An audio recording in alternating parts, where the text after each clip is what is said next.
I'm Dave. Thanks for checking out Kotaku Bonsai. So it's August 26th, 2022, and it's still crazy hot. I'm going to duck in under the deck into the shade here, but I've got some decisions to make, and I wanted to show you kind of the thought process on creating this Tanuki project. I got 3 pieces of Deadwood, actually 3 smaller pieces of Deadwood. I've got 2 very large ones I'll reveal here soon enough, but 3 right now that I'm working on. And I want to show you kind of my thought process about how I'm going to approach this to make a finalized piece. And like you, I'm sure if you're watching this video right now and you're into this kind of stuff, you want to create a work of art, right? We're not masters, we're not world-class artisans and bonsai masters, but we're trying to create stuff that's beautiful and hopefully that'll withstand the test of time.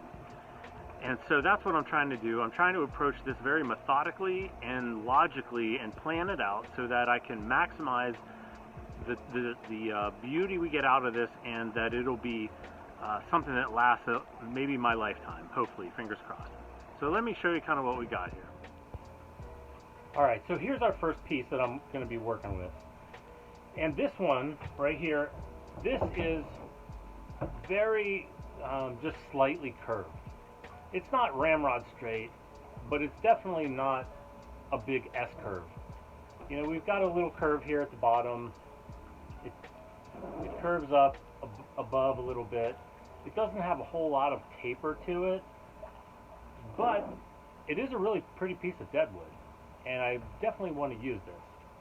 So I've been sitting here thinking about how am I going to prepare this wood so that it can make a really good Tanuki bonsai, and how can we maximize what we've got, not only for form, function, and a finalized piece, but also for keeping in mind that this Deadwood, although it's going to be preserved, is still going to be in contact with the soil, which will inevitably lead to rot and decay, no matter how much lime sulfur we put on this or how much wood preservative.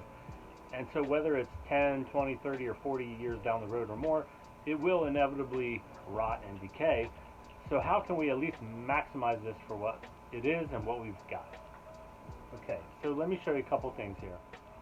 So let's zoom in on the base. There was a piece that I broke off of here. And it's kind of cool. We could potentially hollow that out. But ultimately, I don't think I'm going to keep that. And I got my tape measure out here, and I'll show you what I'm thinking about proportions, okay? I definitely like this. I definitely would like to keep that. I definitely like this. That's a keeper. You can see it doesn't have a whole lot of taper as we go. As I broke it off there, so there's our taper. That's going to be our apex.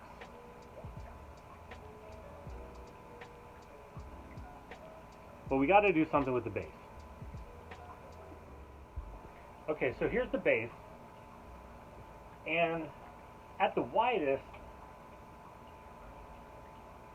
we could say about 2.5 inches.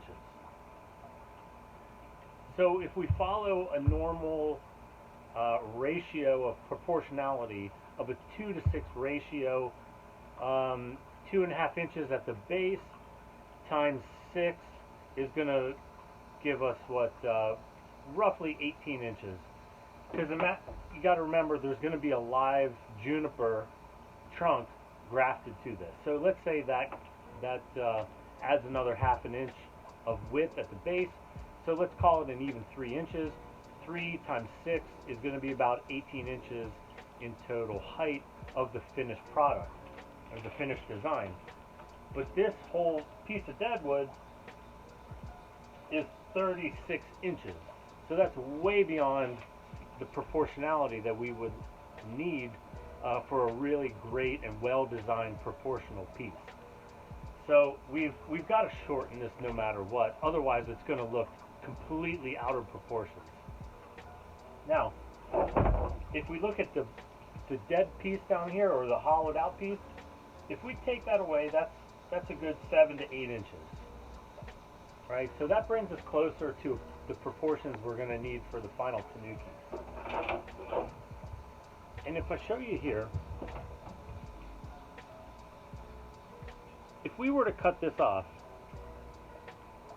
and make this the soil level, it still has some movement coming right out of the soil. If we turn it, there's even a couple different options. There's movement there. If we make that the soil level, we would have maybe an inch that could go below the soil level, where we're going to attach it to some metal anchors, but we could have it come right out of the soil right like that and come up and have some taper off to the same side, Deadwood off to the side, and taper up to the apex. I like that. So to me, I like that a lot. I think that will solve two problems. It will bring us closer to the proportionality we need. It will add to the aesthetic, and it will help us get rid of this excess deadwood to prevent rot and just add to the lifespan of this piece. So I think what I'm going to do is use that level right about there and cut off the bottom part. So this is kind of more of a job for 2 or 3 people, but I'm going to attempt this right now, and hopefully this will turn out the way I want.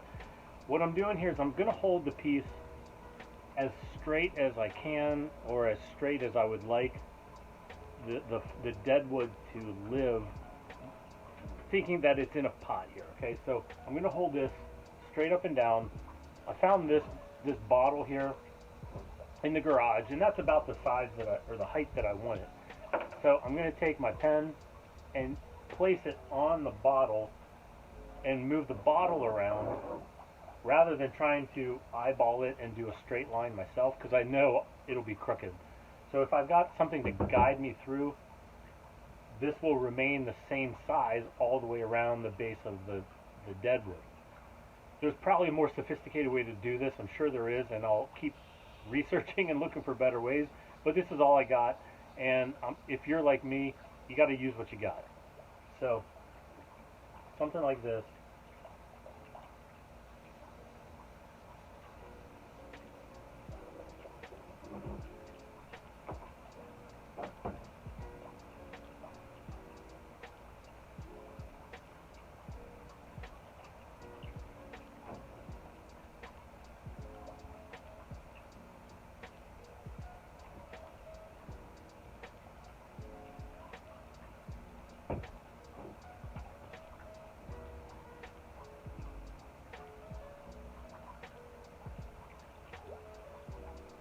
Around there.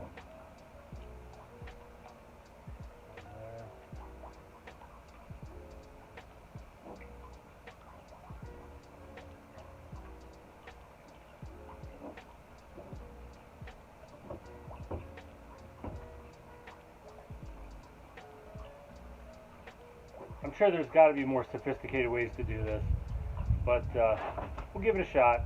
I think I got something going on here. So here's a close-up. It's kind of a disaster. The top line is where I was shooting for. That's pretty much the best I got right there. So I'm going to get out the mini handheld chainsaw, and I'm going to use that as the guide, and we're going to just like lop it off.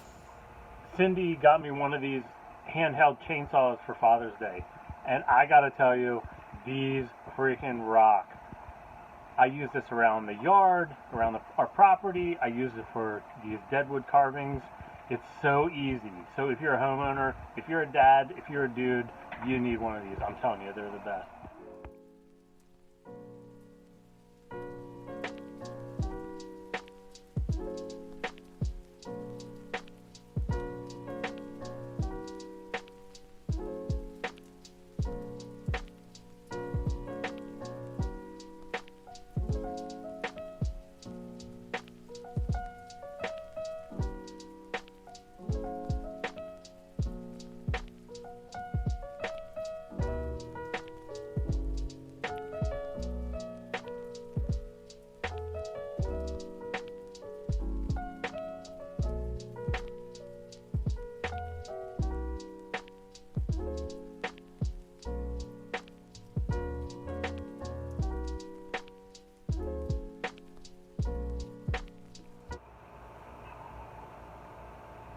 there's the stump I cut off.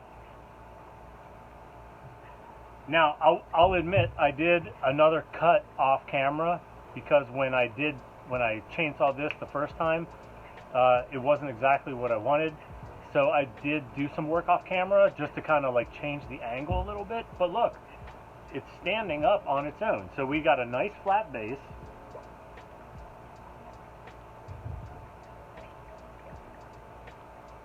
It's not perfect. It's not perfectly balanced. Kind of. It's mostly balanced. There's the bottom. Let's get this stuff out of the way.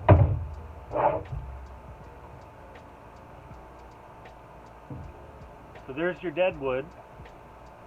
And what I'm going to do, down at the base, imagine, this is going to be right about here under the soil level, okay?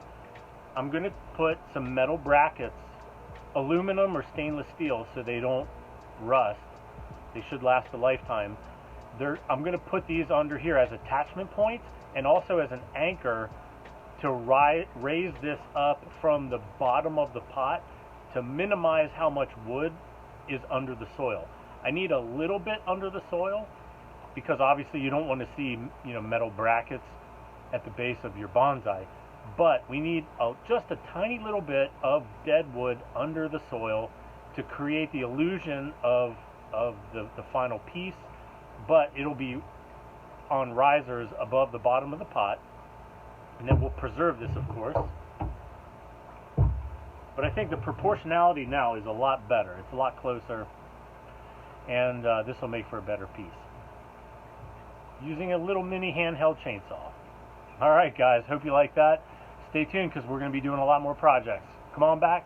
Thanks for watching.